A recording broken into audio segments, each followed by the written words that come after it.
No backing down. President Obama stands firm against ISIS before the UN General Assembly in New York. Papal compassion. Pope Francis again asks for prayer and action to ease the pain of Ebola sufferers. Back from pilgrimage. American bishops recount their experience in the Holy Land. And crash course. Frequent flyers train for the unthinkable, surviving a plane crash. Those stories and more on EWTN News Nightly for Wednesday, September 24th, 2014.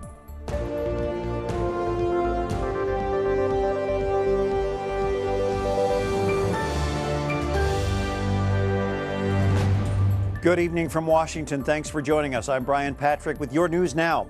President Obama spent a full day in New York City meeting with world leaders, coordinating international action against ISIS. Susanne LaFrankie is following the story from the White House tonight. Susanne? Good evening, Brian. It is uncharacteristically quiet here at the White House as the President and Mrs. Obama are in the second day of their three-day visit to the United Nations General Assembly, as you said, in New York City. Now, during his 38-minute address, the President focused on a variety of global issues, including the spread of Ebola in West Africa, as well as the Russian aggression in eastern Ukraine.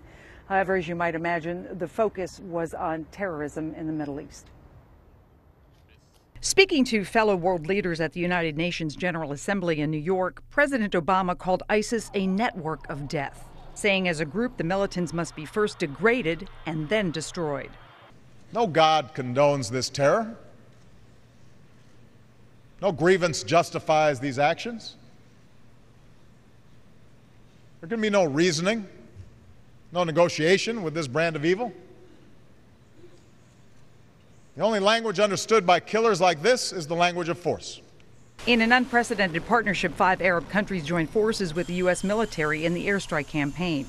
The White House has been reluctant to re-engage with enemy combatants on the ground, but acted because it says there was an imminent threat posed by al-Qaeda affiliates. Like the president, Pope Francis has also been outspoken about war, having been publicly critical of prior U.S. military plans to strike terrorists in the Middle East.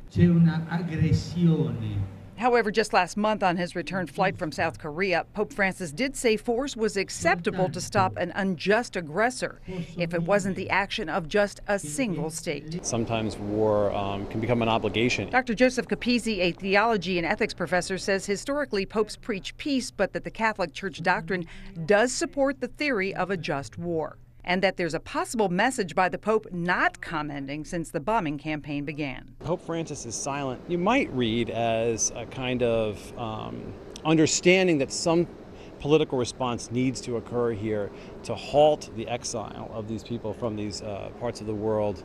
Of course, part of what popes do, too, is they plead for peace, and he certainly has done that prior to this action.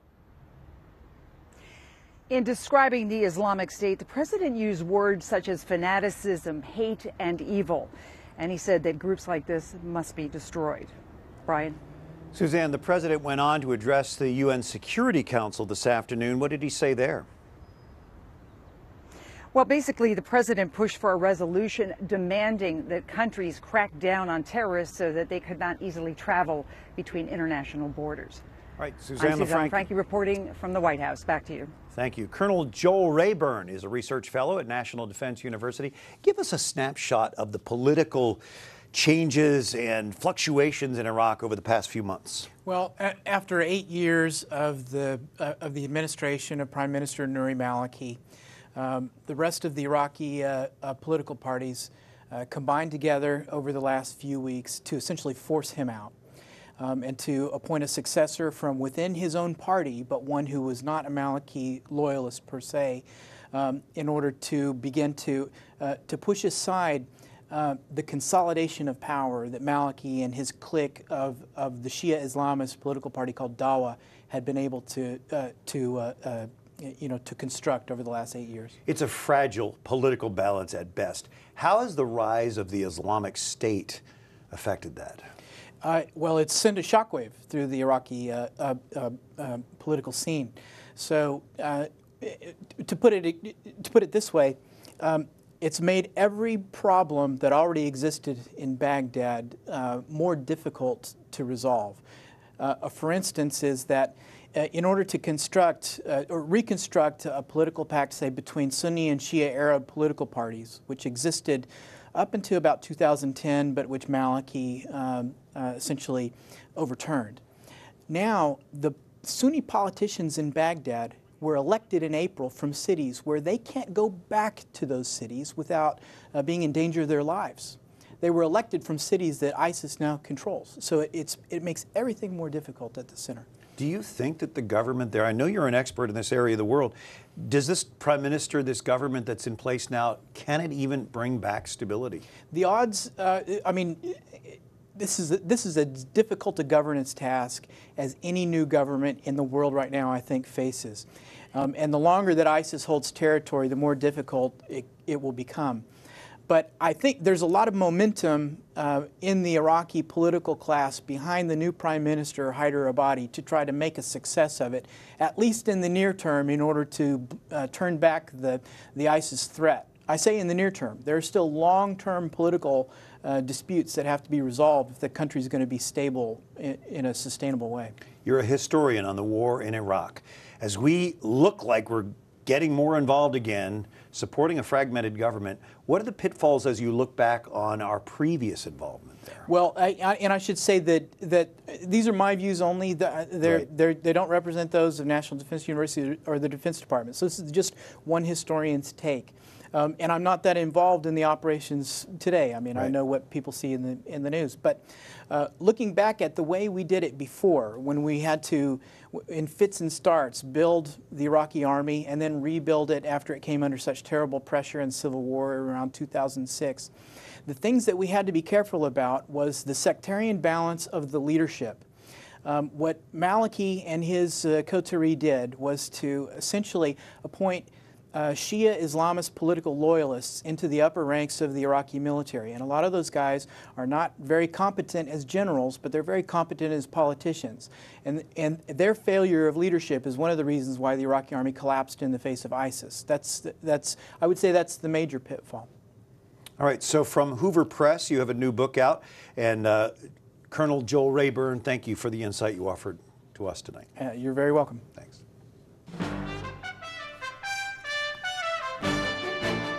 Some of the other stories our EWTN News Nightly team has been covering in today's world. The Pentagon says the U.S. and its Arab allies are launching more airstrikes into Syria against Islamic State militants.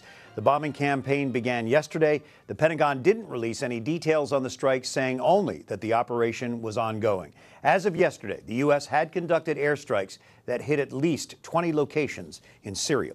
A French hostage has been beheaded by extremists in Algeria after France ignored their demand to stop airstrikes in Iraq. A video released by a U.S. terrorism watchdog shows an Algerian terrorist group decapitating the hostage. The terrorists kidnapped Hervé Gordel on Sunday. They say that he would be killed within 24 hours unless France ended its airstrikes against Islamic State fighters in Iraq. The French government has insisted it will not back down.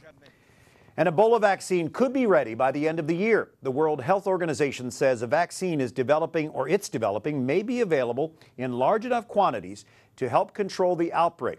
It's believed nearly 6,000 people have contracted Ebola in 5 Western African countries.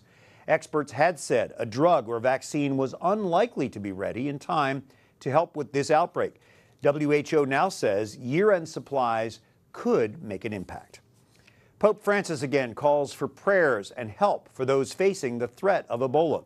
The Pope says he feels close to the people hit by this terrible sickness in Africa. At his general audience today, he called for the international community to do everything necessary to help those who are suffering. It was the second time in as many days the Holy Father has expressed his concerns for the Ebola victims. Italian authorities bust a counterfeiting operation involving about 17 million euros. Police showed the faux dough to reporters today, along with video of the bust. Police near Naples were tipped off to suspicious activity in a shopping mall parking lot. They saw boxes being loaded from one vehicle into a van. They followed the van and pulled it over and discovered this stash of cash. That haul equals more than 21 million US dollars. The FBI says the number of shootings involving the attacker opening fire on a crowd of people has risen dramatically in recent years. A report released today analyzes mass shootings between 2000 and 2013. It studies on cases where a shooter tries to kill a number of people in a confined space. In the first 7 years of the study, there was an average of 6 such shootings. That average rose to 16 in the 7 years that followed. India's space program marked a milestone today by reaching the red planet. Technicians celebrated as the Mars probe entered orbit around Mars. It's the first time an Asian nation has completed this technical feat. India's success is also the first time any nation's space program reached Mars on the first attempt. Perhaps most impressive, that flight cost $74 million compared with hundreds of millions of dollars spent by other programs. Only the U.S. and the former Soviet Union and the European space agencies have sent spacecrafts to Mars. Coming up, we retrace the steps of a recent pilgrimage to the Holy Land by a group of American bishops. And the Jewish New Year begins. We discuss the high holiday of Rosh Hashanah and Catholic-Jewish relations.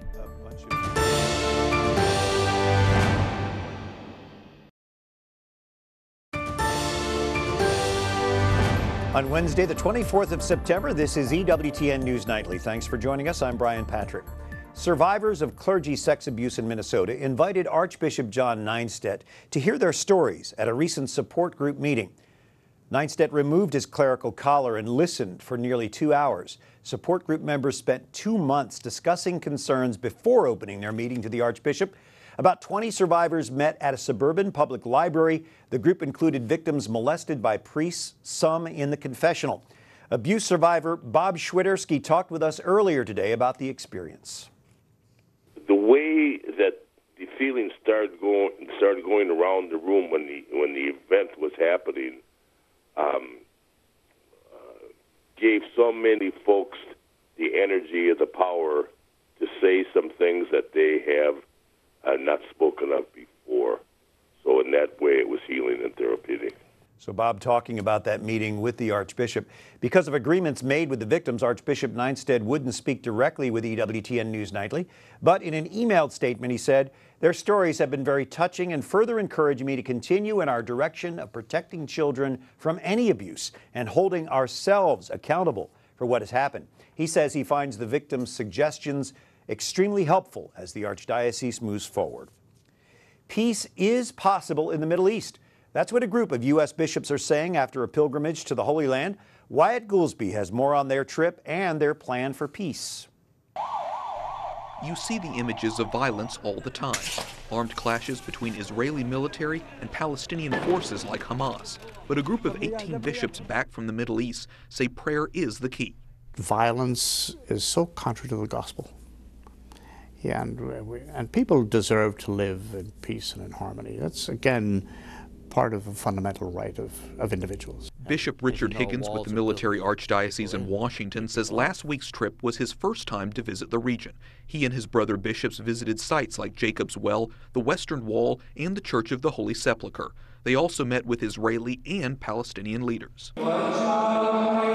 Throughout the 8-day trip, the bishops celebrated Mass, all the while praying for peace, tolerance, and understanding. You need to know there are two sides. We need to listen to both sides. We need to get serious about it because, as everybody would pretty much agree at this point, we're on a limited time schedule for this. It's really a tinderbox. Bishop Richard Pates, who led the delegation, tells EWTN News Nightly, even with all the tension in the region, their support was welcomed by both sides. People really want the relief that can come from peace. So I think that underlying kind of drive within themselves of the human nature is also a hopeful sign. A sign the bishops hope will lead to a long-term resolution to a conflict that has gone on for decades. Wyatt Goolsby, EWTN News Nightly. Thank you, Wyatt. This evening marks the beginning of Rosh Hashanah, the Jewish New Year. Pope Francis met with 40 international Jewish leaders at his residence a week ago ahead of this high holiday. The Holy Father was presented with gifts, including a football jersey displaying his name, Francesco. Alan Ronkin is the regional director of the American Jewish Committee here in Washington, D.C. Alan, today marks the beginning of Rosh Hashanah. Would you describe this high holiday and how it's observed? Sure. Well, Rosh Hashanah is the beginning of the new year, and it's a time for introspection. It's a family holiday. There's a lot of time both in the synagogue and being with your family. we have a special ritual where a ram's horn called the shofar is blown, and that is supposed to awaken people to come back to their better selves and to return to what we all believe is the goodness in everyone's heart. And Rosh Hashanah is an opportunity to celebrate that.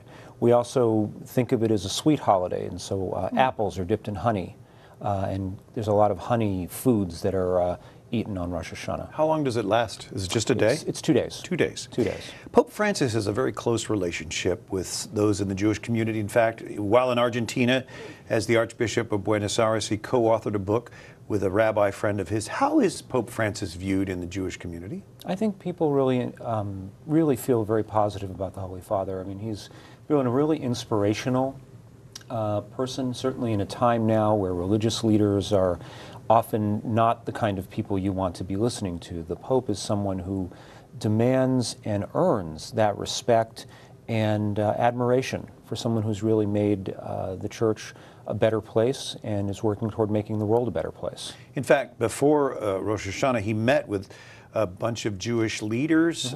Is that significant that he would reach out like that? I think so. I mean, it was apparently a good meeting. And the fact that he reaches out in front of, before the holiday, I think is very well received and appreciated. Certainly, we still have memories of the Holy Father's visit to the Holy Land. Sure. There, he, of course, reached out to Palestinians. He stopped at the wall in Bethlehem. How is that received within the Jewish community? Well, I think we understand that in order to be a person of faith, you have to be able to listen to all sides of a conflict. And I would have been surprised, quite honestly, if the Pope hadn't gone to Ramallah. I think it was a good thing for him to go to Bethlehem and to visit the holy sites and to try to keep the visit as non-political as possible. The wall, I think, was greeted with some disconcerting a little bit in our community, but he also then went and visited a memorial to victims of terror, which I think helped to sort of balance out the scales, if you will. He's pretty good at that. He is. Could you give us a quick snapshot of the American Jewish Committee? Sure. American Jewish Committee is one of the oldest Jewish organizations in the United States, goes back to 1906. Our primary focus is global Jewish advocacy, and these days we're primarily focused on things like international anti-Semitism, the growing threat of a nuclear Iran, and of course supporting Israel in its quest for peace with security. Well, we thank you for being with us and giving, sharing with us this high holiday. Alan Ronkin, the American Jewish Committee. Thank you for joining us. Thank you very much. Great to be here. And Pope Francis has called on Muslim leaders to denounce Islamic State terrorists. Today here in Washington, a group of Islamic clerics and scholars signed on to an open letter doing just that. Jason Calvi is here with a report. Yeah, Brian, this 22-page document is a letter to the leader and followers of ISIS. It attacks Islamic State teaching by using sources that ISIS itself cites. More than 100 leading Muslim leaders from around the world signed this letter. Our knife will continue to strike the necks of your people. In Iraq, ISIS. In Nigeria, Boko Haram. Again and again, terrorists insist they're acting faithfully with Islam.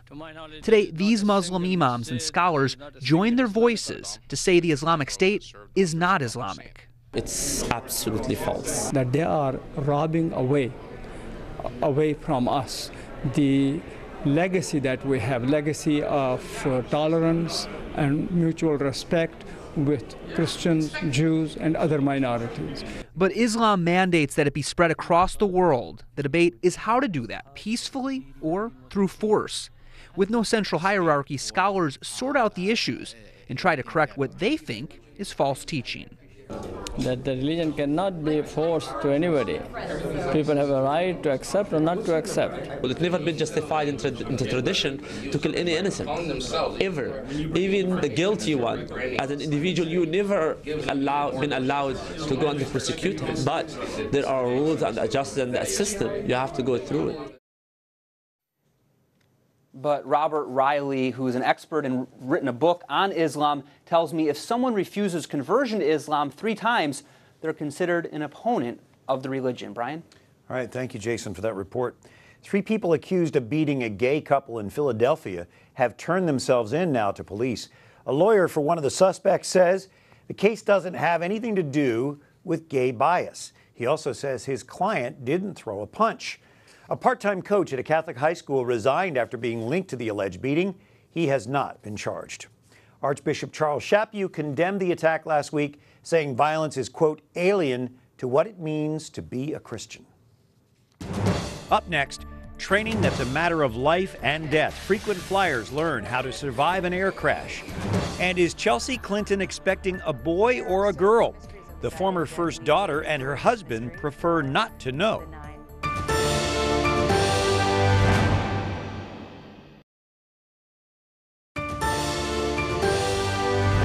We appreciate you joining us on this Wednesday evening. I'm Brian Patrick for EWTN News Nightly, and Walmart is launching a mobile checking account for customers. The retail giant announced their plan today.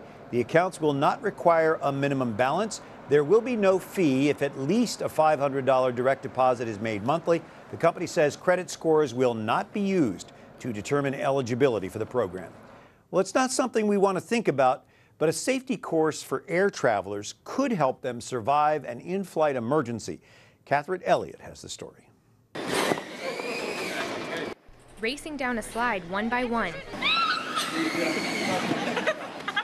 These frequent flyers are all smiles and laughter, but the training is serious and potentially life-saving. But by knowing what could go wrong, and more importantly, knowing what to do about it, just gives people a little bit more feeling that they're in control. The demonstration is just one activity during a half-day safety course, which encourages passengers to be aware of their surroundings and familiarize themselves with what happens during an emergency.